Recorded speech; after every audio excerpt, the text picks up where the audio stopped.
En esta clase número 4 veremos cómo es el desarrollo de la ecuación de continuidad desde la ecuación que habíamos obtenido en hidráulica 1, cuando habíamos visto cinemática, que habíamos obtenido la ecuación de continuidad para un tubo de corriente, hasta llegar a una forma que emplearemos para armar el sistema de ecuaciones de golpe de ariete.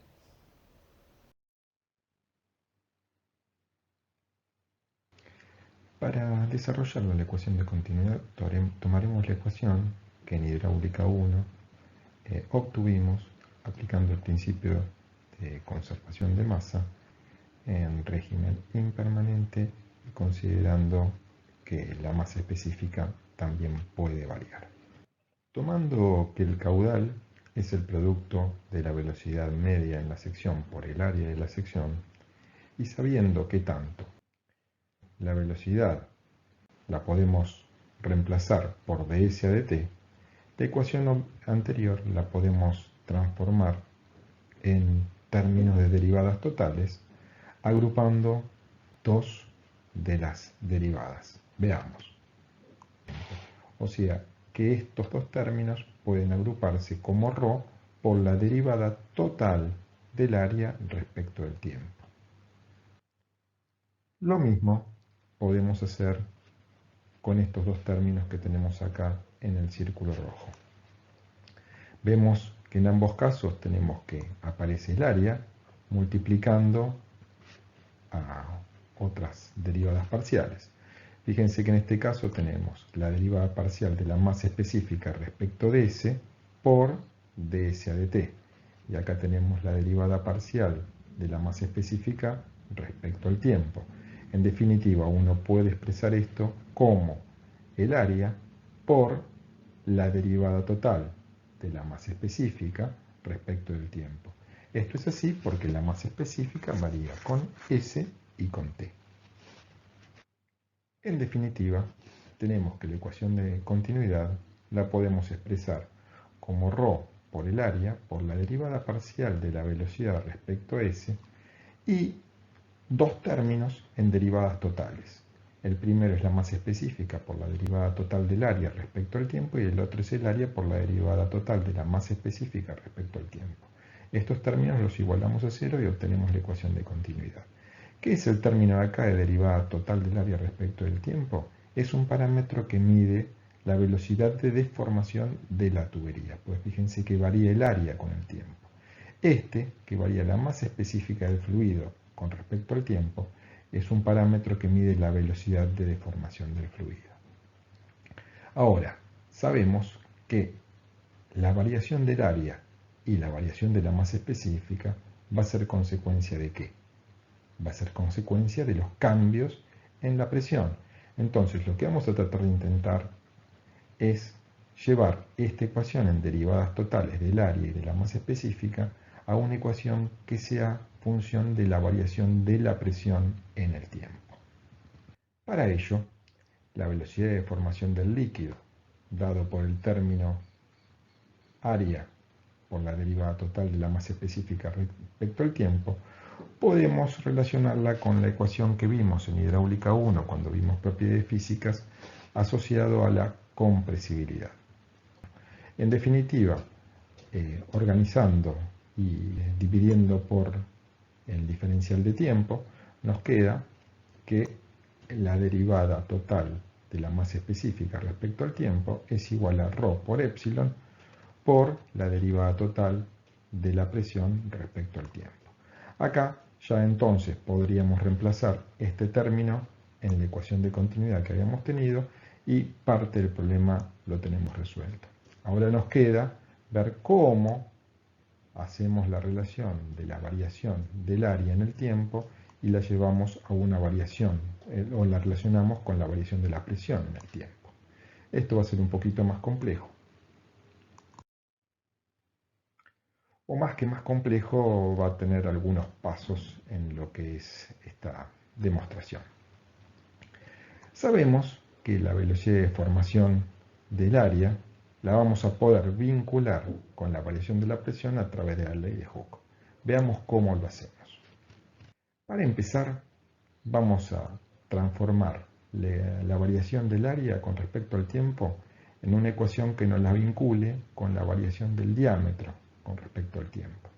Eso vamos a hacerlo si estamos dentro del periodo elástico de deformación del material mediante la ley de Hooke. ¿Qué es lo que expresa la ley de Hooke? Que la variación de la tensión en la sección normal de la tubería va a ser igual a la variación del perímetro de la tubería respecto del perímetro total por el módulo de elasticidad del material. Pero, mediante relaciones geométricas, la relación entre la variación del perímetro y el perímetro total es igual a la variación del diámetro respecto del diámetro total. Entonces, reemplazando esto en la ecuación de Hooke que habíamos indicado acá, podemos expresar que la variación de la tensión tau es igual a la variación del diámetro sobre el diámetro por el módulo de elasticidad de la tubería. Sabemos que la presión interna integrada en una determinada dirección va a dar la presión por el diámetro. Eso va a ser igual a 2 veces el espesor por la tensión en la sección normal de la tubería. Es decir, que esta ley que habíamos puesto acá no es ni más ni menos que 2 veces la tensión igualada a la presión por el diámetro.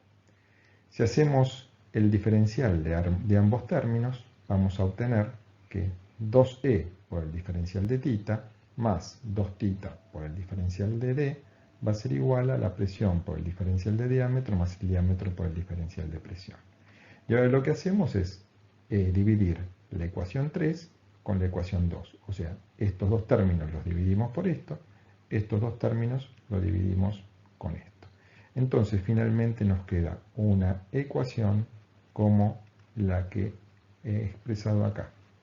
Si se cumplen estas hipótesis de tubos delgados y tuberías rígidas, en el primer término, o sea, en el primer lado de la desigualdad, podemos despreciar la variación relativa del espesor respecto de la variación de las tensiones normales respecto de la tensión normal. Es decir, las tensiones pueden cambiar bastante. Ahora, debido al cambio en las tensiones, el espesor no va a cambiar tanto, ¿sí? Entonces, este término puede eliminarse en relación al primero de los dos. Y en la segunda pasa lo mismo, las variaciones de presión pueden ser grandes respecto de la presión y el diámetro, si bien va a cambiar, la variación del diámetro respecto al diámetro va a ser despreciable respecto a lo que pueda cambiar este término. En definitiva, eliminamos esos dos términos y la ecuación nos queda como el diferencial de la tensión respecto a la tensión en la dirección normal es igual a la variación de la presión respecto a la presión. O despejando directamente el diferencial de la tensión en la sección normal para introducir en las ecuaciones anteriores. Volviendo a la ley de Hooke que habíamos obtenido 2 o 3 diapositivas atrás, y donde teníamos que el diferencial de la tensión es igual al diferencial de diámetro sobre diámetro por el módulo de elasticidad, era la forma en la que hemos expresado, ¿se acuerdan de la ley de Hooke? Y despejando el diferencial de diámetro, y como teníamos en la diapositiva anterior que habíamos obtenido que el diferencial de la tensión era la tensión por la relación entre dP y P, podemos reemplazar esto aquí y entonces nos va a quedar que el diferencial del diámetro es D sobre el módulo de elasticidad de la tubería por la tensión por dP sobre P.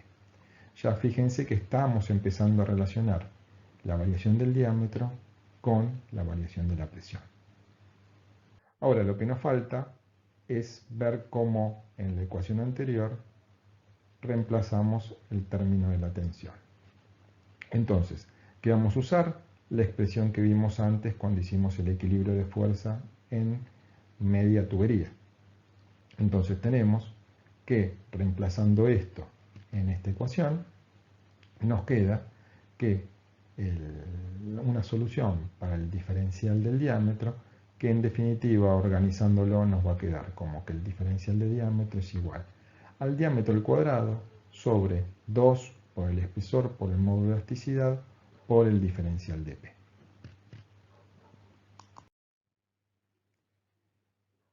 Si dividimos por el diferencial de tiempo, tenemos la ecuación final, que la podemos expresar como que la derivada del diámetro respecto al tiempo es igual al diámetro al cuadrado sobre 2 veces el espesor por el módulo de elasticidad por dP a dt, la derivada total de la presión respecto al tiempo. Lo único que nos queda ahora es reemplazar esto para obtener la derivada del área respecto al tiempo, que es la que debemos incluir después en la ecuación de continuidad.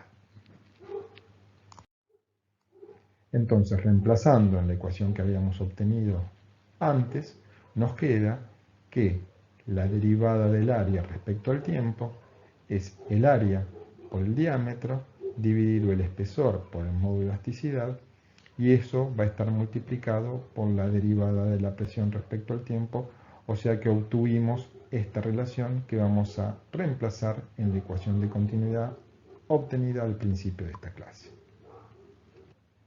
En la ecuación de continuidad reemplazamos entonces los términos para la derivada total de la masa específica respecto al tiempo y para la derivada total del área respecto al tiempo, con las ecuaciones que lo vinculaban con la derivada total de la presión respecto al tiempo. Fíjense acá y acá. En definitiva, reemplazando estos términos en la ecuación de continuidad, nos va a dar esta nueva forma de expresar la ecuación de continuidad. Si dividimos por la masa específica por el área y agrupamos, la ecuación anterior nos va a quedar de esta forma. Esta sería una nueva forma de expresar la ecuación de continuidad. Fíjense que tenemos un término al principio, en la igualdad, un primer término que es la derivada parcial de la velocidad respecto al recorrido, y después otro término acá por la derivada total de la presión respecto al tiempo igual a 0. Ahora, si llamamos a 1 sobre esto que tiene la raíz cuadrada del paréntesis este, lo que finalmente obtenemos es la forma de la ecuación de continuidad mediante esta expresión. Ahora sí, esta forma de la ecuación de continuidad es la que nosotros vamos a tener en nuestro sistema de ecuaciones del golpe de ariete. Fíjense que queda la derivada parcial de la velocidad respecto a s más 1 sobre ρ por este término que llamamos a al cuadrado por la derivada total de la presión respecto al tiempo igual a 0. Es decir, que esta sería la ecuación de continuidad para un tubo de corriente, contemplando que ese tubo puede ser deformable y que el fluido puede ser compresible. Este término A que expresamos acá, en las clases siguientes vamos a ver que tiene una importancia grande en la descripción del fenómeno del golpe de ariete. Habiendo desarrollado tanto la ecuación dinámica como la ecuación de continuidad, ahora ya estamos en condiciones de empezar a trabajar con el sistema de ecuaciones de golpe de ariete, pero antes, como para que más o menos tengamos claros algunos conceptos que después vamos a ir empleando, les pido que lean y respondan estas preguntas para ver si nos queda alguna duda de lo que hemos visto hasta ahora. Al principio de la clase 5 vamos a ver cómo le fue, a ver si respondieron bien o tuvieron algún tipo de error. Estos conceptos van a ser útiles para empezar a trabajar la clase que viene con el sistema de ecuaciones obtenido.